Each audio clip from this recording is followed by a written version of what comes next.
Hey guys, welcome to another Football Manager tactic video. Today I'm with one of my favorite retro tactics in Football Manager. This 4-1-2-3 tactic is an iconic tactic from FM16 and it was created by Darren and it has got me huge success with Margate in 2016, and we got multiple promotions from Vanarama Conference to the Premier League and much later to the Champions League. It's a high pressing tactic with hard tackling that creates high ball retention for the team. And according to Darren, the system is based around a popular 4-1-2-3 or 4-5-1 as some people prefer to call it. The two central defenders and halfback are a security blanket and they're your shield in front of goal. It's a bit chaotic with complete wing-backs bombing forward on the overlap, two attacking central midfielders making late runs into the box, a false nine pulling defenders away with two marauding inside forwards with the freedom to do as they please. I tested this tactic with three teams from the English lower leagues: Portsmouth, Forest Green and Exeter City. All the managers have Continental Pro license and global playing experience. I did not disable the injuries in this save, but the transfer responsibility is given to the director of football. This should allow the teams find suitable players that fit into the tactic. Given their limited budget, they should not sign too many players. By mid-season, the Portsmouth manager got sacked, while Forest Green and Exeter found themselves in the promotion places in League 2.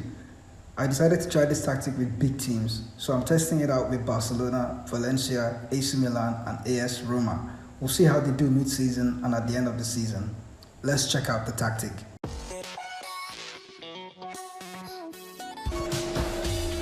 Darren's devastating 4-1-2-3 tactic uses a standard goalkeeper on defend, two complete wing backs on attack duty. Their one instruction for the complete wing backs are mark tighter.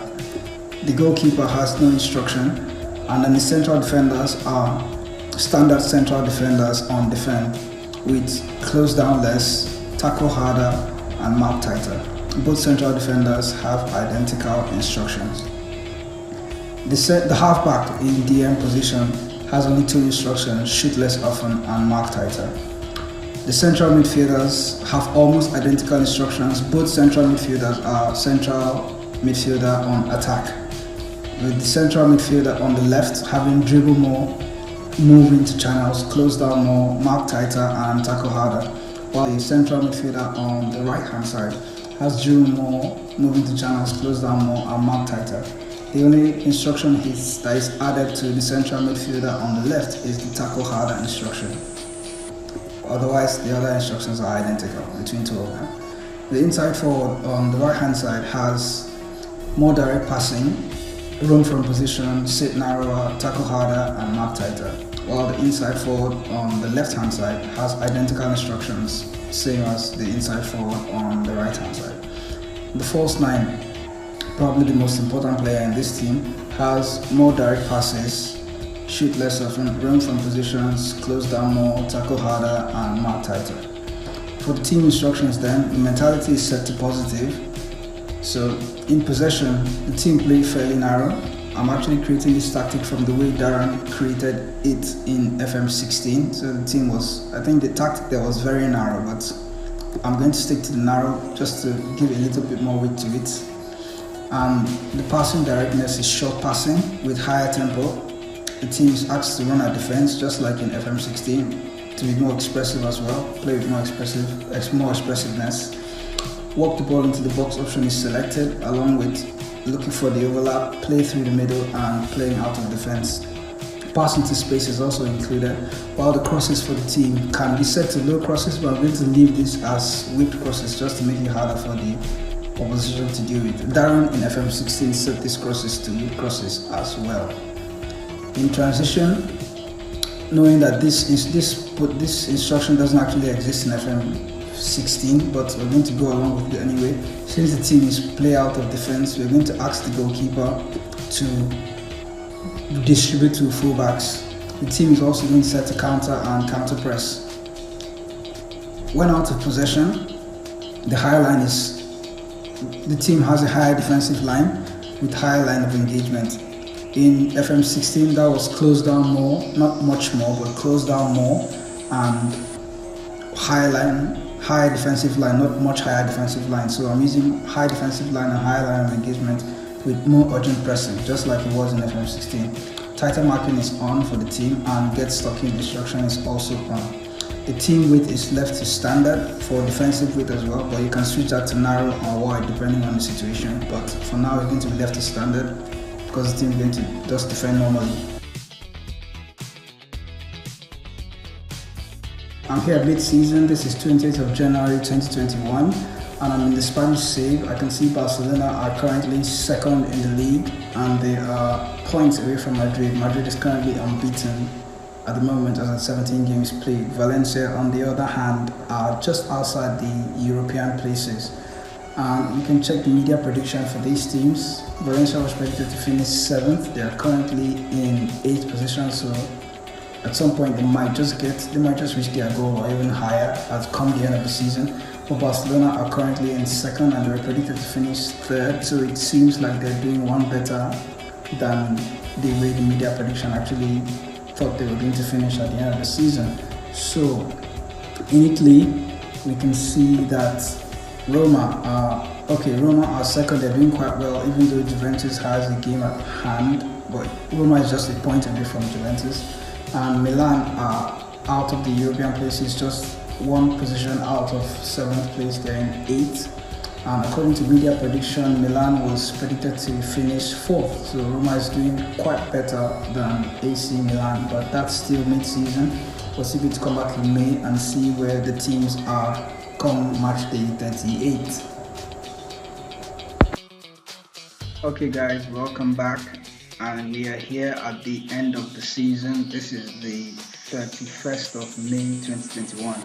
And Barcelona finished in 2nd with 80 points, and Madrid were a distance away from everybody else with 98 points after 38 matches.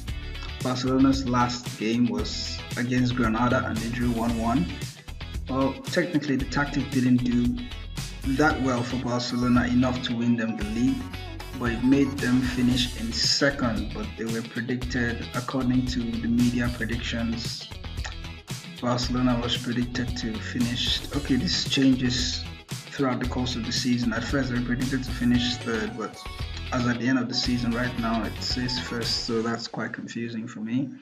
Anyway, it didn't do very well with Barcelona. And Valencia, on the other hand, had a series of draws before their last game that ended in a defeat. They lost 10 games all season, but they finished in 5th as part of the European places anyway. So let's check out the Italian teams then. Gabriel Fabruccini, which was the Milan manager, has been sacked. But Aiden Law in Roma finished 3rd at the end of the season with 69 points. That's a fair distance away from everybody else. That's Inter and Juventus. Inter ended up winning the league, overtaking Juventus at the end of the season, but Roma came in 3rd, and Milan finished in the European places as well in 6th. I think they were predicted to finish 8th, or they were predicted to finish 4th, and they finished in 6th, so they did not also do very well with the tactic.